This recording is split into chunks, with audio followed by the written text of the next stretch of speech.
Welcome to episode 2 of Chasers. I am Ryan Miller. This is the thinly veiled excuse that I've come up with for now to dig through some of the collectibles that I've amassed over the years. If it looks different, that's because we are still in the early stages of being something. So maybe it looks a little bit less like an abandoned garage week to week, but it's anybody's guess.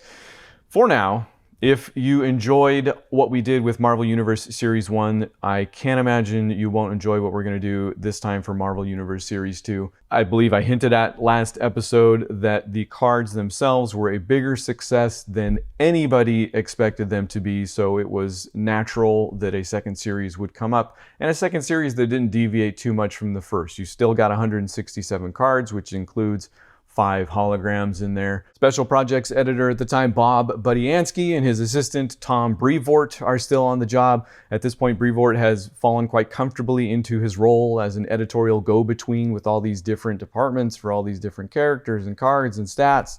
I'm sure I'm leaving out name after name. Some of the others you will also hear are those of Greg Wright, David Wohl. I did mention Dwayne McDuffie a little bit last episode and his help that he had writing some of the backs of those cards in the first series. But it's one particular employee, new-ish this time around, that I wanted to mention, and it's Arnie Sawyer. Apparently, he was the one that created that Stan Lee card, that Mr. Marvel card for Series 1 that I don't think Stan Lee gets another card in any of these other series.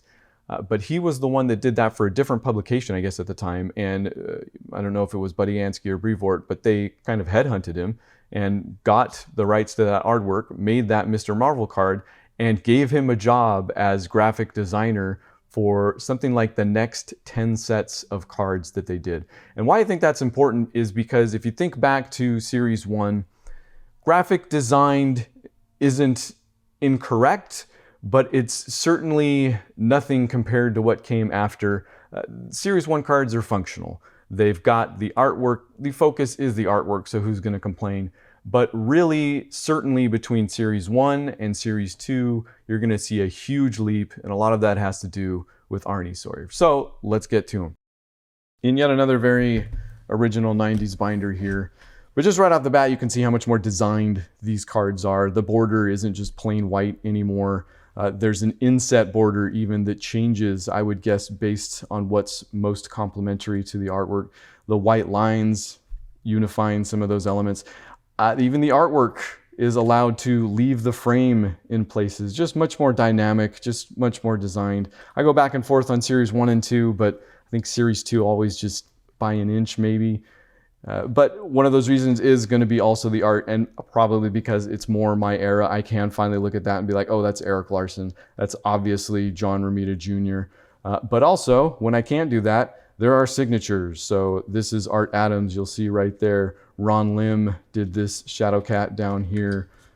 Tom Morgan, which I don't believe I mentioned this for the Series 1, but Tom Morgan actually did the first 20 cards of Series 1 that I believe ended up in the final set, but it was kind of a test or proof of concept, and they ended up keeping them with some of Budiansky's descriptions on the back.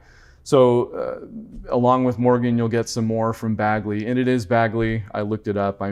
Remember when you had no YouTube, you couldn't just go back and look at how people pronounced things, so it's just all in your head. Well, I guess I've grown up a little bit today, but Bagley, Steve Lytle, Mike Manley, you'll see Jim Lee even. But more than any other signature, you are going to continue to see and hear, I feel like, about Art Adams and his cards. And I mentioned a little bit about how he got into Series 2, and I guess he loved doing Series 1 so much that Brevoort himself was like, well, let's go to him first. And when they went to him, gave him the choice, and he said, sure, I'll do these 30 like right off the bat. And apparently for some of the battle cards that we'll get to later, he didn't do them at the normal size. Like I said, I think people were doing these mostly at half page. I mean, they probably didn't even have to do half page given the size that they ended up at. But Adams said he did some that were full size for those battle things. And even when they asked him why he did that, he said, I don't know, I'm a goober.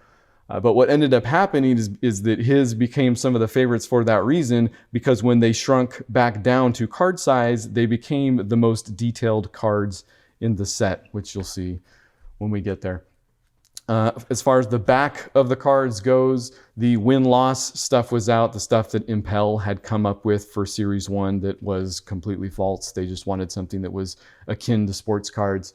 And instead, they went to Mark Grunwald, which is probably just Grunwald, but he had these Marvel handbooks that they called them, and I guess he was sort of the governor of those handbooks at the time.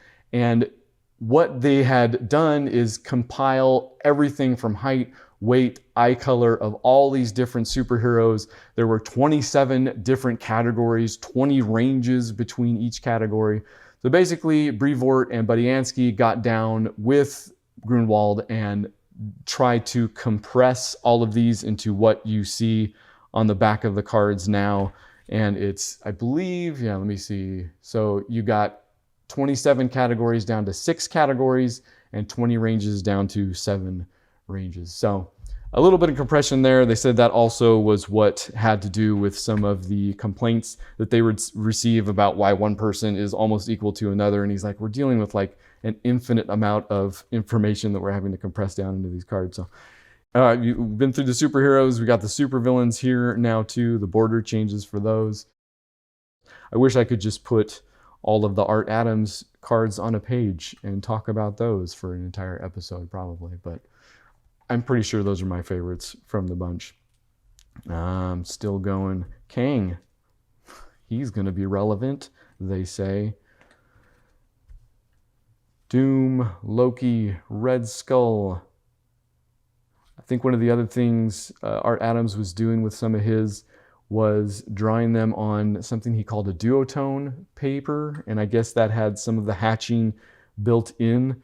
So if you see some of that and wonder if he went through with a ruler on all of it, I guess that's how he did some of that, as it was built in. It was some of the paper that Eastman and Laird used for the Ninja Turtle stuff as well, I guess. In any event, you're going to get to, instead of battles, they called them arch enemies this time around, which fine. Whatever. I mean, same difference in a way. Those go on for about as long as they did in Series 1. Daredevil versus Punisher. These also might be in a little better condition than my Series 1 cards, just for the plastic that I put them in, if it's not slowly destroying them. I don't want to look that up, so nobody let me know, please. Thor versus Ulick. Spider-Man versus J. Jonah Jameson. The next category is weapons, which I think is kind of dumb. I mean, it's something new, I guess, and not something beholden to the sports card tradition. I can't imagine they had like balls or bats, but they've been around so long, I guess I shouldn't discount that. It just gets weird, especially when it's like Wolverine's claws. Like, isn't that just Wolverine? But whatever. Legends are a little bit neater. Might be your MVPs there. Bucky, that aged pretty well, wouldn't you say? Original Ghost Rider, which, if you look, was actually signed by Budiansky himself. So it looks like he might have done a card for the set. Rookies survived throughout this one.